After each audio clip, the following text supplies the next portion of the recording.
Cricket board के अंदर authorities पे जो लॉयल क्रिकेटर्स हैं, हमारे एक्सपीरियंस पिछले पास्ट के जो लॉयल क्रिकेटर्स हैं पाकिस्तान से, जो लॉयल रहे हैं, जिन्होंने कभी कोई ऐसी हरकत नहीं की, जिन्होंने हमेशा स्ट्रेट फॉरवर्ड रहे हैं क्रिकेट में, उनको ला के बिठाया जाए।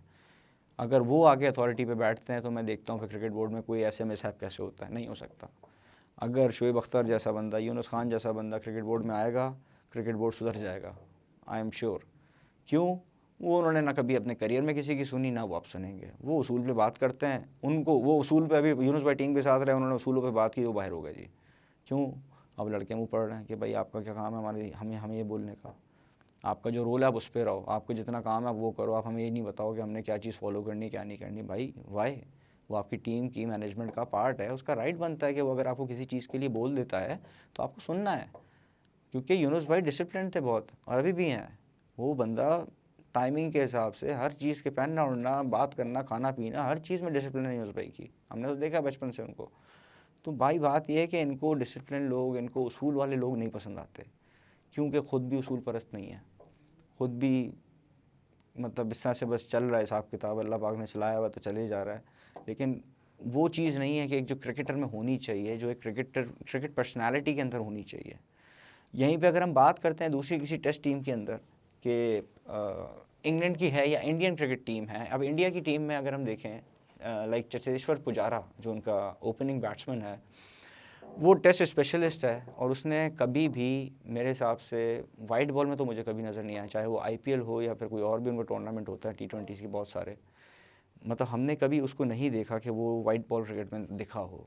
इनफैक्ट वो काउंटी खेलने ज़रूर जाता है, वो अपनी क्रिकेट को इम्प्रूव करने के लिए। और उस पर भी मैंने शायद कहीं पढ़ा था ये बात कि उसने किसी से पूछा, शायद पाकिस्तानी वसीम अकरम से पूछा था उसने कि हाउ कैन आई इम्प्रूव, मतलब मैं अपनी बैटिंग को मज़ीद बेहतर कैसे कर सकता हूँ। तो उसको सजेशन दिया गया था कि आप काउंटी क्रिकेट खेलो, आप बहुत बहुत ज़्यादा इम्प्रूव कर जाओगे। उसने उस टाइम के बाद से काउंटी खेलना स्टार्ट कर दी। वरना इंडियन प्लेयर्स आपको कहीं नहीं दिखेंगे दुनिया में खेलते हुए, लेकिन वो काउंटी इसलिए नहीं खेल रहे वो पैसा कमाएं, वो इसलिए खेल रहे हैं कि हमारी क्रिकेट बेहतर हो जाए, हम बेहतर हो जाएं, हमारी टेक्निक्स अच्छी हो जाए, हमारी क्रिकेट ग्रो कर जाए, ऊपर चली जाए। वही आप देखिए अजिंक्य रहाणे, वो भी काउंटी खेल रहे हैं जाके 4 डे क्रिकेट। तो इस तरह से है कि हमारे पाकिस्तान में कौन कितने प्लेयर्स रहते हैं काउंटी खेलते हैं। पहली बात तो वो कॉन्ट्रैक्ट ही नहीं देते आपको, उनको पता है कि आप में कितना थप्पड़ है। जिनमें दम है वो उनको काउंटी खिलाते हैं बुला के।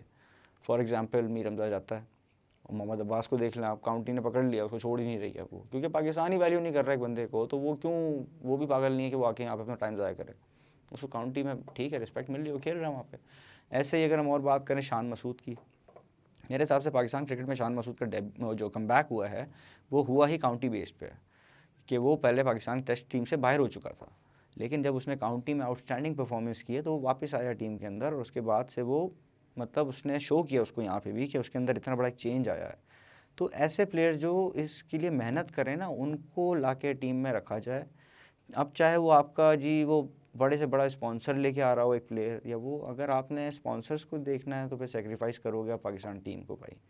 तो उसके लिए हमें ऊपर की अथॉरिटी चेंज करनी है, हमें ऊपर के मैनेजमेंट को चेंज करना है, क्योंकि जब तक हम ऊपर से चेंज नहीं लाएंगे नीचे चीज़ें नहीं बदलेंगी। जब तक ऊपर उसूल वाले लोग नहीं आएंगे, नीचे की तरफ हमारे उसूल नहीं आएगा, नीचे की तरफ यही सब चलता रहेगा जो पिछले टाइम से चलता आ रहा है, जिसकी वजह से पाकिस्तान टीम अब इतनी नीचे आ गई है कि हमें बांग्लादेश हरा के हमारे मुल्क में जा रही है, और दोनों टेस्ट मैचेस।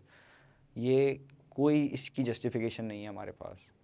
क्यों? हमारे आपस की लड़ाइयाँ, आपस के झगड़े, बदनीयती। यार क्यों ऐसा कर रहे हो भाई? पैसे नहीं मिल रहे, किसी को ज़्यादा मैच फीस दे रहे हैं, किसी को कम दे रहे हैं, कोई ऐसा इशू है? क्यों मतलब पाकिस्तान टीम के साथ क्यों ज्यादती कर रहे हो? ये फड्डे हैं, ग्राउंड से बाहर रखो। ग्राउंड के अंदर जाओ तो एक टीम बन जाओ, ग्राउंड से बाहर जो पर्सनल मैटर्स हैं ग्राउंड से बाहर उनको करो। अंदर जाके ना सिर्फ टीम के लिए सोचो, टीम के लिए खेलो। ऐसी बहुत सी टीम्स में होता है प्लेयर्स के रिलेशन आपस में नहीं अच्छे होते, लेकिन जब वो ग्राउंड के अंदर होते हैं ना तो वो एक नज़र आ रहे होते हैं, और यही वजह है उनकी सक्सेस की भी। तो हमें इस चीज़ के ऊपर काम करना पड़ेगा, हमें ऐसे लोग लाके बिठाने पड़ेंगे जो इनको लिटरेट करें, जो इनकी तरबियत करें लाके कि भाई आप अगर आप मतलब हमारे क्या दुनिया की हर टीम मैं कहता हूँ जो इम्प्रूव कर रही है, उन्होंने अच्छे लोगों को हायर किया है, उन्होंने अच्छे बड़े ऐसे लोग जिन्होंने आके टीमों की बिल्कुल चीज़ें चेंज कर दी हैं उनको हायर किया। लेकिन हमारे यहाँ ये हायरिंग क्यों नहीं होती हैं?